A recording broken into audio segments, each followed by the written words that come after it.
മലയാളികളെയും മലയാള നാടിനെയും മനസ്സുകൊണ്ട് ഏറെ ഇഷ്ടപ്പെടുന്ന ഈ തമിഴ്നാട്ടുകാരനെ നമ്മുടെ സ്വന്തം സിനിമകളിലൂടെ ഏറെ പ്രാവശ്യം കണ്ടിട്ടുണ്ട്. മലയാള സിനിമയിലൂടെ ഭാവമനോഹരമായ കുറെ കഥാപാത്രങ്ങൾക്ക് ജീവൻ പകർന്നതാണ് ഈ മറുനാട്ടുകാരൻ. ഓർമ്മിക്കുന്നില്ലേ രാധാരവി എന്ന ഈ അഭിനേതാവിനെ? തമിഴ് നാടകവേദിയിലും സിനിമയിലും ലബ്ധപ്രതിഷ്ഠ നേടിയ എം.ആർ. രാധ എന്ന അതികായകനായ നടന്റെ ഈ പുത്രനെ ഓർമ്മിക്കാതിരിക്കുന്നത് എങ്ങനെയാണ്? നടൻ എന്ന നിലയിൽ പല കഥാപാത്രത്തിലൂടെ പ്രശസ്തികൾ പലത് നേടിയ ഇദ്ദേഹം അറിയപ്പെടുന്ന രാഷ്ട്രീയ നേതാവ് കൂടിയാണ്. തമിഴ് ജനതയുടെ ജയ്വിളികൾക്ക് നടുവിൽ രാഷ്ട്രീയക്കാരന്റെ കുപ്പായമിട്ട് നടക്കുമ്പോഴും ഇദ്ദേഹത്തിന് ഏറെ അടുപ്പം കലയോട് തന്നെയാണ്. சினிமா நான் ஆரம்பித்தது வந்து 1974 கன்னட படம். பெங்களூரில் சின்னி பிரகாஷ் டான்ஸ் மாஸ்டர் இருக்கார். அவருடைய ஃபாதர் சின்னி சம்பத், அவர் தான் ஃபஸ்ட்டு என்ன பிக் பண்ணார். இந்த எங்கள் வீட்டு கார்னரில் நாங்கள் எப்பவுமே ஒரு 30 பேர் நிற்போம். அப்போ காலேஜ் டைம் இல்லை, கார்னரில் நிற்கலைன்னா லைஃபே போயிடும். அதனால் அந்த கார்னரில் நின்று பேசும்போது எதிர் வீட்டில் ஒரு மேடம் இருந்தாங்க. அவங்க பேர் சாரதான்னு. அவங்க என்ன செஞ்சாங்கன்னா எனக்கு சொல்லி அனுப்பிச்சாங்க. நாங்கள் நின்றுட்டு இருக்கும்போது என்னங்கன்னு கேட்டேன், ஒரு கன்னட படம் பண்ணுறீங்களான்னு கேட்டாங்க. கன்னடம் எனக்கு அவ்வளோவா தெரியாதுங்கன்னு சொன்னேன். கற்றுக்கலாம், நீங்கள்லாம் பண்ணுங்கள். என்ன கேரக்டர்னு கேட்டேன். இப்போ நீங்கள் என்ன செஞ்சுக்கிட்டு இருக்கீங்களோ அதுதான் வேஷம்னு சொன்னாங்க. So it was easy. But எனக்கு வந்து ஆக்டிங்கிறது எப்படின்னா இன் பிளட்டுன்னு எல்லோரும் சொல்கிறாங்க. பிளட்டில் ஆக்டிங் இருக்கவே முடியாது. என்னை பொறுத்தளவில் இப்போ இன் பிளட் ஆக்டிங்னா சூப்பர் ஸ்டாராக இருக்கிற நிறைய பேர் இந்த ஊரில் மட்டும் இல்லை, அமிதாப் பச்சனை சேர்த்து சொல்கிறேன், அவங்க அப்பாலாம் ஆக்டரே கிடையாது. அப்போ இன் பிளட்டுன்றது தப்பு. இன்ட்ரெஸ்ட்டு தான்.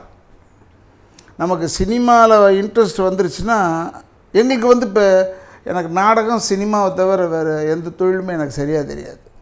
தோ நான் வந்து ரொம்ப பெருசாக படிக்கல, வக்கீலுக்கு படித்தேன். I am advocate by myself. But இருந்தால் கூட எனக்கு நடிப்பு தொழில் தான் தெரியும். എം.ആർ. രാധയെ പോലെ നാടക അരങ്ങുകളിൽ പയറ്റി തെളിഞ്ഞ ശേഷമാണ് രാധാരവിയും സിനിമയിലേക്ക് കയറി വരുന്നത്. സിനിമ ചെറുമോഹം പോലുമായി മനസ്സിലില്ലായിരുന്ന ഒരു സമയത്ത് അപ്രതീക്ഷിതമായാണ് കൊച്ചു കലാകാരന് മൂവി ക്യാമറയ്ക്ക് മുന്നിൽ എത്താൻ അവസരമൊരുങ്ങുന്നത്. കന്നഡ സിനിമയിൽ തുടക്കം കുറിച്ച് പിന്നെ മാതൃഭാഷാ സിനിമകളുടെ ഭാഗമായി വളരാൻ തുടങ്ങി രാധാരവി. ஒரு படம் பண்ணியா தமிழில், என்ன படம்னு பார்த்தா மன்மதலி இல்லைன்னு சொன்னாங்க. அதில் தான் என்னோடய ஃபஸ்ட்டு ஜோடி தமிழில் வந்து ஜெயபிரதா. இந்த படம் ரிலீஸுக்குள்ளே ஜெயபிரதா சூப்பர் ஆர்டிஸ்ட் ஆகிட்டாங்க. ஆனால் நாங்கள் அதே லெவல் தான். 2500 சம்பளம் எனக்கு அப்போ மன்மதலியில் இல்லை. அப்புறமா பார்த்தேன், எனக்கு சினிமா அவ்வளோ ஒத்து வராது போல் இருக்குதுன்னு நினச்சேன். ஏன்னா நான் வந்து கேபி சார் ஆஃபீஸுக்கு போக சொன்னாப்புல Kamal. I went to KB sir office. முதல்ல பாலச்சந்தர் யாருன்னு எனக்கு தெரியாது அப்போ. ஸோ உட்காந்துருந்தார் ஃபஸ்ட்டே கலாய்கந்தர் ஆஃபீஸில் வெளியவே உட்காந்துருந்தார் அவர் ரூமில். அப்புறம் என்னை பார்த்தா கூப்பிட்டாரு. என்னடா நீ வந்து வாசுடைய பிரதரான்னு கேட்டார். எம்.ஆர். வாசு எங்கள் அண்ணன். ஆமாங்க அண்ணன், ஏன்னா எங்கள் அண்ணன் அவருக்கு பழக்கம் இருக்குது. அப்போ சீரட் பிடிப்பியான்னு கேட்டார். சீரட் பிடிப்பேன் சார் சொன்னேன். ட்ரிங்க் பண்ணுவியான்னு கேட்டார். தண்ணி அடிப்பேன் சார் சொன்னேன். இல்லை எனக்கு ஹார்ட் அட்டாக் வந்துருச்சு, இப்போ நான் சிகரெட்லாம் பிடிக்கிறது இல்லை, யாராவது சிகரெட் பிடிச்சா டெம்ட் ஆகிடும், அதுக்காக சரி விட்டுறேன் சார், ஷூட்டிங் வரைக்கும் விட்டுறேன்னு சொன்னேன். அந்த படம் ரிலீஸுக்கு நான் ராம் தேட்டரில் போய் பார்க்குறேன். அப்போ என்னுடைய பேர் வந்து எம்.ஆர். ரவின்னு போடுவார். அதில் எனக்கு ஸ்கூல்லேருந்து ராதா ரவின்றதான் என் பேர். பட் அவங்க எம்.ஆர். ரவின்னு போட்டாங்க. ராம் தேட்டரில் எங்கள் அம்மாவோட போய் பார்த்தேன். என்னை யாருக்குமே அடையாளம் தெரில. அண்ட் அந்த பாட்டு முடிஞ்சு போனோடனே என் கேரக்டர் ஓவர் ஆகிடும் கொஞ்சம்.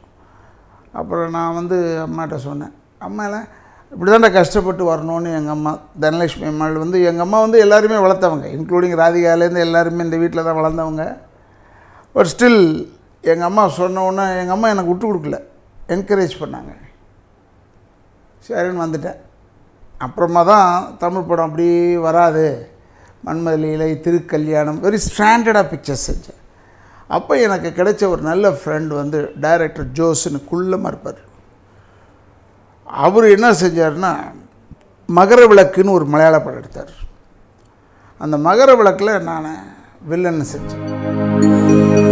கேப்பில் இந்த 8 வருஷம் கேப்பில் 8 வருஷம் எனக்கு அவ்வளோவா படமே இல்லை. எம்மராதா பையன்னு சொல்லி இப்போ தான் எல்லோரும் சொல்கிறாங்க இங்கே தமிழ்நாட்டில். அப்போ நானே சொல்லுவேன் நான் தாங்க எம்மராதா பையன்னு. யாருமே சான்ஸ் தர மாட்டாங்க.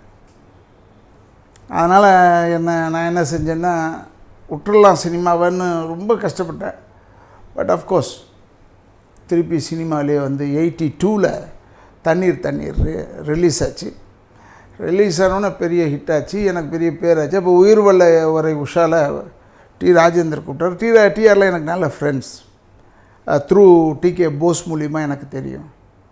அப்புறம் அவர் கூப்பிட்டார். உயிர் வல்ல வரை உஷாவில் எஸ்எஸ் சந்திரன் வந்து நானும் எஸ்எஸ் சந்திரன்லாம் நான் அவருடைய நாடகத்தில் டிகேஎஸ் சந்திரன் இருக்கார், அவருடைய நாடகத்தில் செய்யும்போது நானும் அவருடைய வேஷம் ஒரு நாள் செஞ்சேன் கிளாஷுக்காக. ஸோ எஸ்எஸ் சந்திரன் என்ன சொன்ன அப்படின்னா டி ராஜேந்தர் வந்து எங்கள் அப்பாவுடைய விசிறி டிஆர் ராதாரவி நல்லா அவங்க அப்பா மாதிரி பேசுவாங்க. அப்படியாயா அந்த 2 சீனில் மட்டும் பேசியான்னு சொல்லிட்டு குடிச்சிட்டு பேசினா எங்கள் அப்பா வாய்ஸில் பேசணும்னு சொல்லிட்டார். ஸோ 2 சீன் நடித்தேன். அப்போ எஸ்எஸ் சந்திரன் தான் போய் சொல்லி ராமநாராயண் சார்கிட்ட அந்த சூரக்கோட்டை சிங்கக்குட்டியில் ஃபுல்லாகவே எங்கள் அப்பா வாய்ஸ்லேயே பேச சொல்லி பண்ணேன் அந்த படம். அதுக்கு முன்னாடி ஈநாடு மலையாள படத்தை தமிழில் பண்ணும்போது லாலோ அலெக்ஸ் கேரக்டர் நான் அந்த போலீஸ் ஆஃபீஸர் கேரக்டர், அது ராமநாராயணன் டைரக்ஷன். ஸோ அப்படியே இருந்தது சினிமா.